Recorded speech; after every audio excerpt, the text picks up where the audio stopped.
आज से श्रीमद् भागवत की कथा का श्रृंखला लेके चल रहे हैं। श्रीमद् भागवत कथा में 18,000 श्लोक हैं, 12 स्कंद हैं। आज की कथा आरंभ महात्म से शुरू कर रहे हैं। श्रीमद् भागवत की कथा, ये कथा श्री वेद व्यास जी द्वारा रचित है। कथा से क्या लाभ होगा, कथा से क्या आनंद मिलेगा, ये जो जैसे जैसे इसमें प्रवेश करेगा उसको उसकी अनुभूति स्वयं होने लगेगी।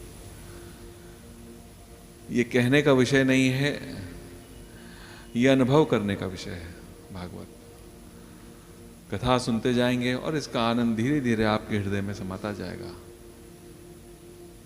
बस कथा को ध्यान से सुनिए। आज उसका एक प्रयास कर रहे हैं। मैंने ये कथा अपने गुरुदेव से सुनी, डॉक्टर जी.एस. शुक्ला जी से। उनके चरणों में बैठकर मैंने ये कथा सुनी। उन्होंने बहुत साधारण रूप में कथा की। बहुत कुछ इसमें है नहीं, बहुत श्लोक या बहुत क्लिष्ट नहीं की उन्होंने, बहुत साधारण कथा की। उसी साधारण कथा को जिससे सबको पहुंच सके, सबके हृदय स्पर्श कर सके, वैसी ही कथा लेके चल रहे हैं। गोविंद हरे गोपाल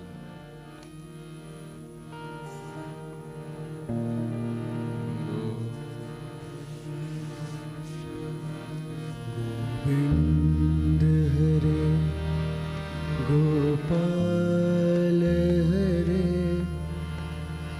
हे प्रभु दीन दयाल हरे। गोविंद हरे गोपाल हरे, हे प्रभु दीन दयाल हरे। गोविंद हरे गोपाल हरे, हे प्रभु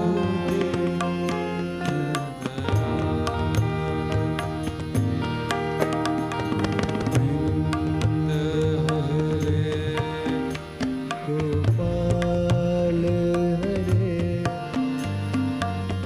हे प्रभु दीन दयाल। गोविंद हरे गोपाल हरे, हे प्रभु दीन दयाल। गोविंद हरे गोपाल हरे, गोविंद हरे गोपाल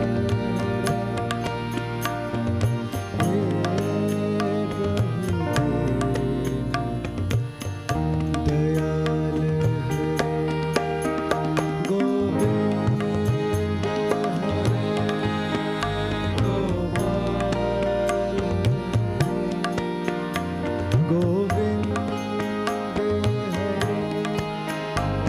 गोपाल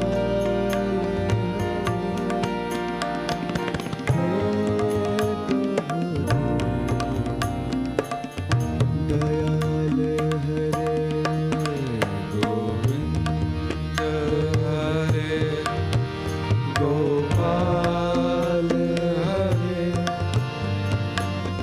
हे प्रभु दीन दयाल हरे। श्री गणेशाय नमः, श्री सरस्वती नमः, श्री गुरुदेव नमः, श्री कृष्ण शरणम मम। सच्चिदानंद रूपाय विश्वोत्पत्ति आदि हेतवे तापत्रय विनाशाय श्री कृष्णाय वयं नमः। भागवत जी कथा इसी श्लोक से आरंभ होती है। भागवत जी में श्रोता वक्ता प्रमुख तो सुखदेव जी और परीक्षित हैं, परंतु यहां पर कथा आरंभ सूत जी करते हैं। सूत जी से प्रश्न शौनक आदि ऋषि करते हैं। और जब ये कथा आरंभ होती है तो सबसे पहले सूत जी वंदन करते हैं अपने गुरुदेव को, शुकदेव जी को।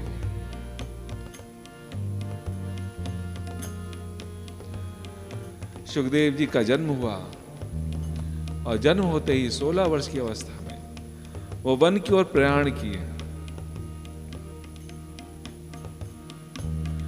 और जन्म होते ही व्यासदेव उनके पीछे पीछे उनसे कहने, पुत्र पुत्र कहां जा रहे हो, कहां जा रहे हो? मैं तुम्हारा लग्न नहीं कराऊंगा। अभी यज्ञोपवीत संस्कार भी नहीं हुआ था और वन की ओर प्रयाण करने लगे। तो शुकदेव जी को ओर से उत्तर वहां के पेड़ देने लगे, वहां के वृक्ष देने लगे। ऐसे परम योगी, ऐसे अवधूत, ऐसे ब्रह्मनिष्ठ गुरुदेव को, सदगुरु को सूत जी नमन करते हैं। गोविंद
नैमिषारण्य में कथा आरंभ हुई। शौनक आदि ऋषि यहां प्रश्न कर रहे हैं सूत जी से, इस कलयुग में विवेक की जागृति कैसे होगी?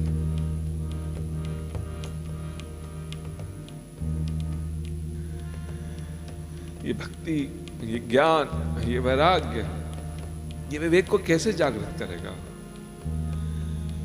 और आप लोग ने, ऋषि मुनियों ने इस कलयुग के मनुष्य के लिए कौन सा मार्ग निकाला है? किस मार्ग को निकाला है? आप हमें इसकी कथा करिए। इन ऋषि मुनियों ने कौन सा रास्ता निकाला है इस कलयुग के मनुष्य का कल्याण करने के लिए?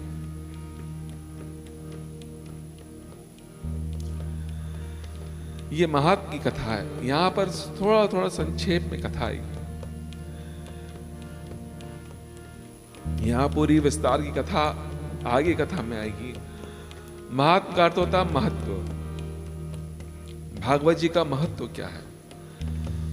तो ये जो 6 अध्याय हैं आरंभ में भागवत जी के, इसमें महात्म की कथा है। इसमें छोटे छोटे प्रसंग आएंगे और उन प्रसंगों को छोटे छोटे उत्तर में हैं इसके, इसलिए इसमें थोड़ा सा ध्यान देना है। ये कथा का आरंभ हो रहा है तो इसको ध्यान देना है,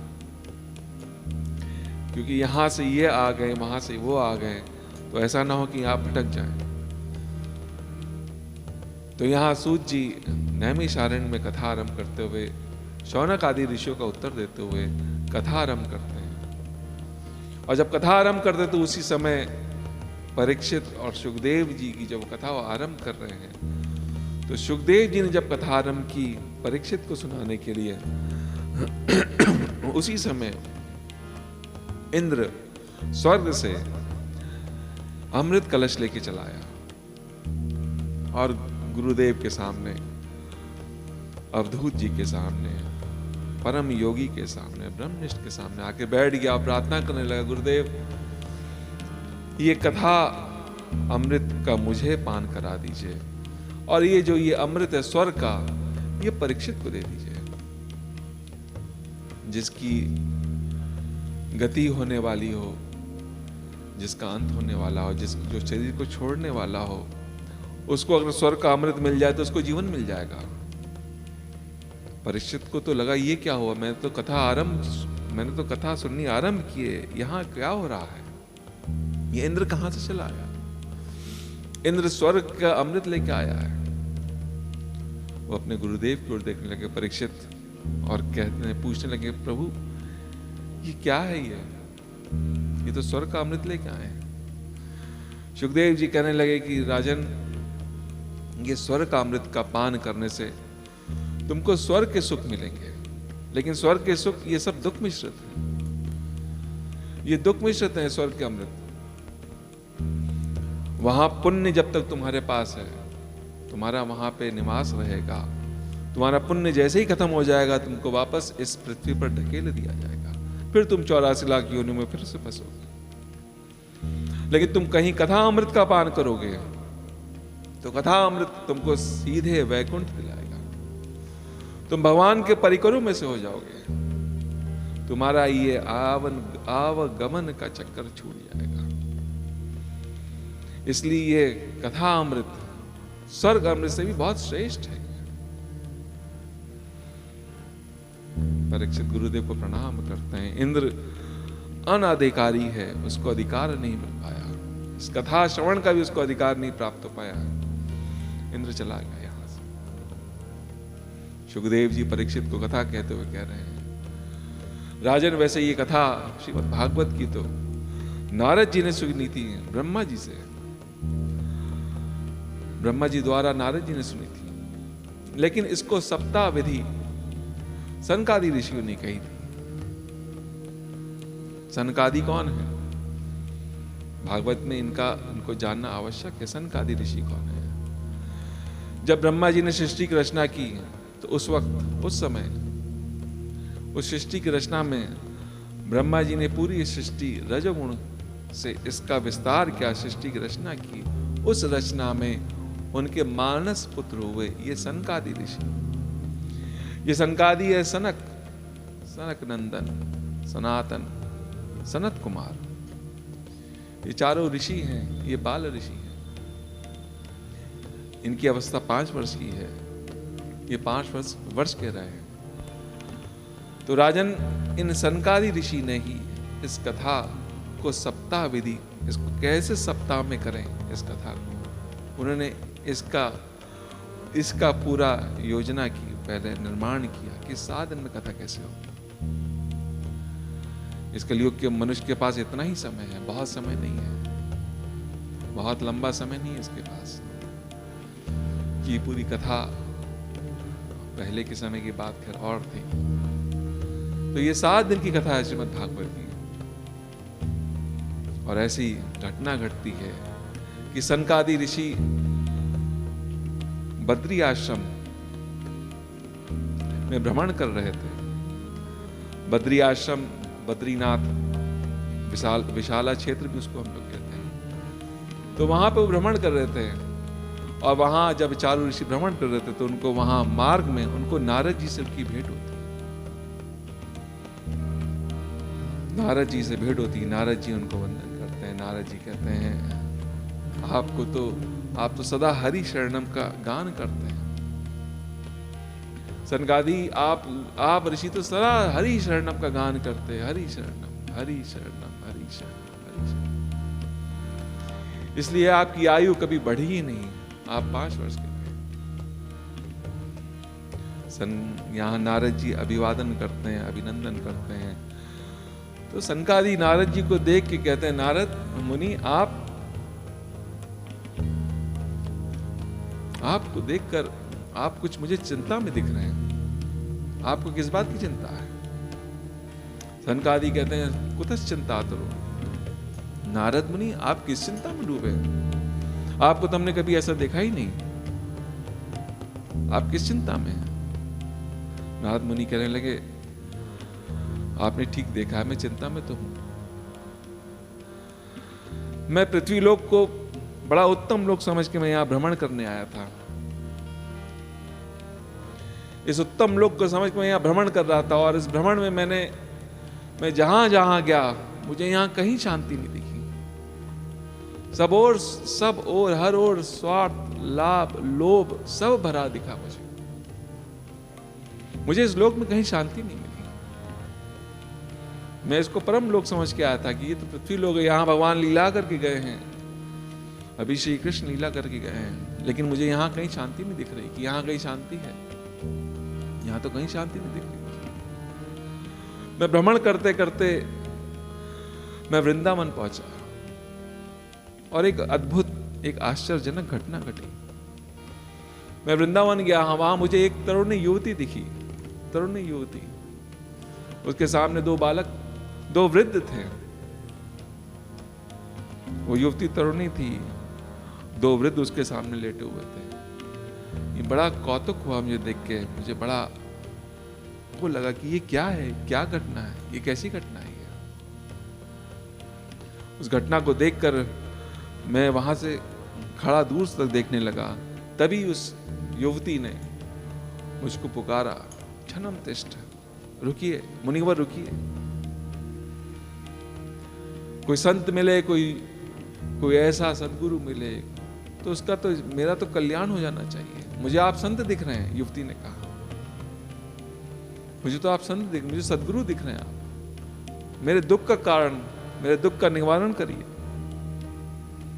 संत के दर्शन मात्र से ही दुख चला जाता है। अगर वो सच्चा संत है तो अवश्य चला जाता है। संत सच्चा होना चाहिए तो आपका दुख का निवारण होता है। यहां उसने मुझे बुलाया, मैंने पूछा कि ये दोनों कौन है, ये वृद्ध कौन है। वो युवती कहने लगी, तरुणी बोलने लगी, मेरा नाम भक्ति है, मेरे ये दोनों पुत्र हैं, एक का नाम ज्ञान, एक का नाम वैराग्य है। मेरा जन्म द्रविड़ देश में हुआ, मेरा लालन पालन कर्नाटका में हुआ। मैं महाराष्ट्र में बहुत पली बड़ी, मुझे महाराष्ट्र में बहुत आनंद आया, लेकिन गुजरात आदि ऊपर आते आते मैं क्षीण हो गई। क्या कारण है गुरुदेव, आप बताइए, ये मेरे दोनों बालक की ऐसी अवस्था क्यों हो गई है, मुझे इसका उत्तर दीजिए। नारद जी ने ध्यान किया, ज्ञान से ध्यान किया। नारद जी को तत्क्षण समझ में आ गया। नारद जी ने कहा, देवी तुम तो भक्ति हो, तो ये ज्ञान वैराग्य है। देवी ये कलयुग चल रहा है, भगवान लीला करके चले गए। इस कलयुग में किसी को ज्ञान वैराग्य नहीं चाहिए, किसी को ज्ञान नहीं चाहिए, किसी को वैराग्य नहीं चाहिए, भक्ति भी किसी को नहीं चाहिए। और जिसकी भी अपेक्षा होती है, जिसकी भी अपेक्षा होती है, उसकी यही स्थिति हो जाती है। किसी पेड़ को पानी मत दो, किसी पेड़ को खाद मत दो, अगर उपेक्षित हो गया उसकी भी यही दशा हो जाएगी। यहां किसी को कुछ नहीं चाहिए, यहां ज्ञान किसी को नहीं चाहिए, यहां वैराग्य नहीं चाहिए, यहां भक्ति भी नहीं चाहिए। यहां भक्ति तो अलग तरह की होती है, भगवान से लेने देने की भक्ति करते हैं। यहाँ की भक्ति अलग हो गई है, भगवान को पाने की भक्ति नहीं है। मुझे प्रभु मिले ऐसी भक्ति खत्म हो गई है। भक्ति कहती है, आप कोई मार्ग निकालिए, आप कोई रास्ता निकालिए।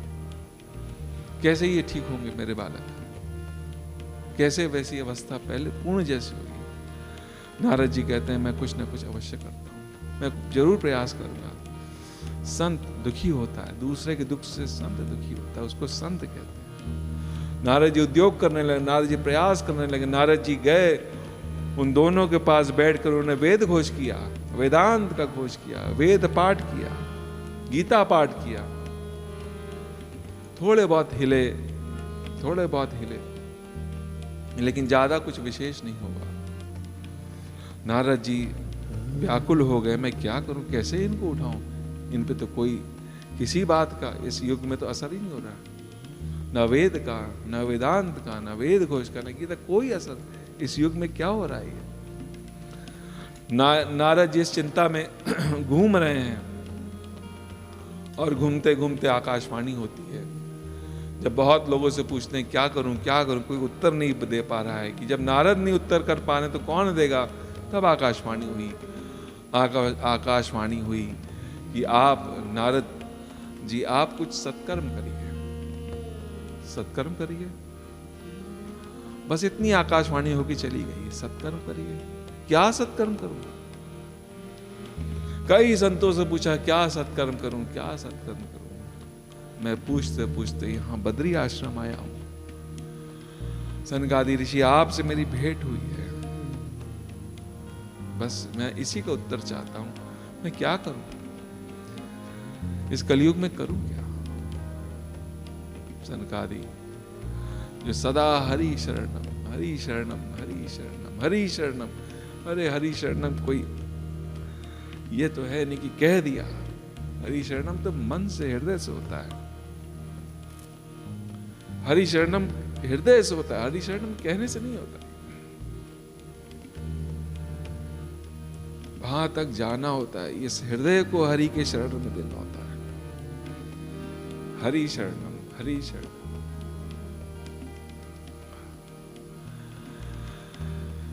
यहां सनकादि कहते हैं आपने वेद का पाठ किया, आपने वेदांत खोज किया, आपने गीता का पाठ किया, है तो सब एक वृक्ष में ये सभी हैं, ये एक वृक्ष के सभी कुछ हैं। ये वेद वेदांत, वेदांत घोष, वेद गीता सब एक ही वृक्ष के हैं।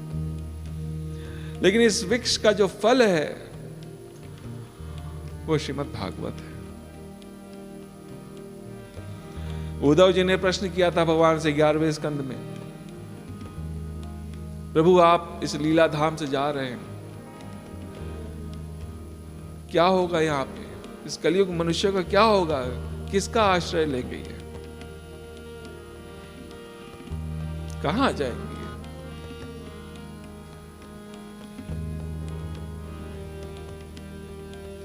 तब भगवान ने कहा था कि उद्धव मैं अपना सब कुछ इस श्रीमद् भागवत में निहित करके जाऊंगा। जो इसका आश्रय लेगा वो इस कलयुग से पार हो जाएगा। सनकादि नारद से कहते हैं आप कथा का आयोजन करिए, 7 दिन कथा करिए, ज्ञान भक्ति वैराग का जागरण हो जाएगा। जब मनुष्य को इसका मार्ग पता चलेगा कि ये मार्ग है,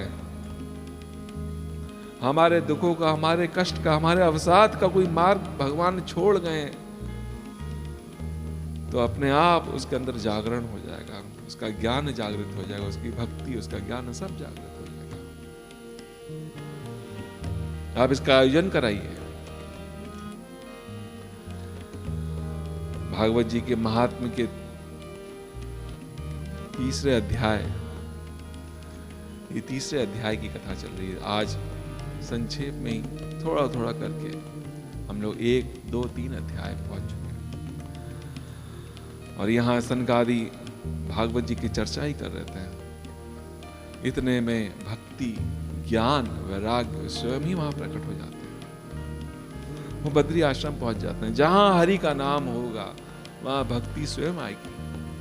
और मुक्ति तो दासी है। कोई मुक्ति की बात करे तो मुक्ति तो यहां दासी है, भक्ति की तो दासी है। भक्ति की दासी है मुक्ति, पर उस मुक्ति यहां से वैकुंठ चली गई है।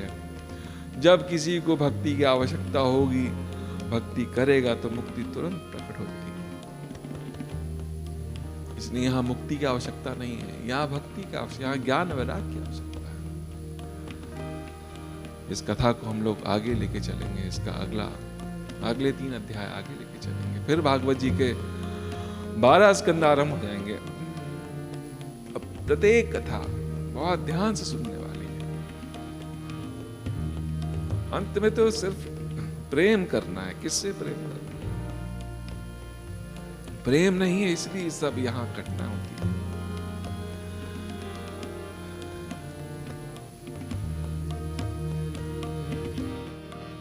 गोविंद